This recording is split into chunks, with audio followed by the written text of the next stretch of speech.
ছাত্রছাত্রীদের অনুরোধে আজকে আরেকটি নতুন অনুচ্ছেদ রচনা তোমাদের জন্য দিয়ে দিলাম আমি। আজকের বিষয় হচ্ছে নদী।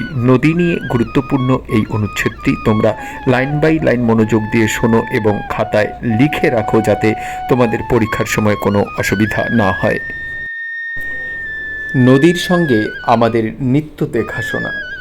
আমরা সকলেই ছোটবেলা থেকে নদীর সঙ্গে পরিচিত।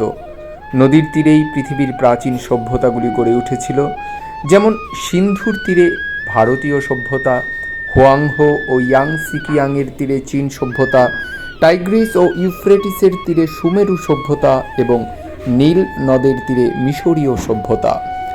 নদীর সঙ্গে মানুষের সম্পর্ক অত্যন্ত ঘনিষ্ঠ। নদী আছে বলে জমিতে জলসেচ করা সম্ভব হয়। নদীতে বন্যা হয়, বন্যার পরে পলিমাটি জমে, এই মাটিতে উর্বর ফসল ফলানো সম্ভব হয়। এখন নদীর জলকে নানাভাবে ধরে রাখা হচ্ছে, এর জন্যে বাঁধ তৈরি করা হয়েছে। এইভাবেই নদীকে আমরা মানুষের বিভিন্ন কল্যাণকর কাজে লাগাতে পারছি। ভারতে অনেকগুলি বড় বড় নদী আছে, তার মধ্যে গঙ্গা প্রধান।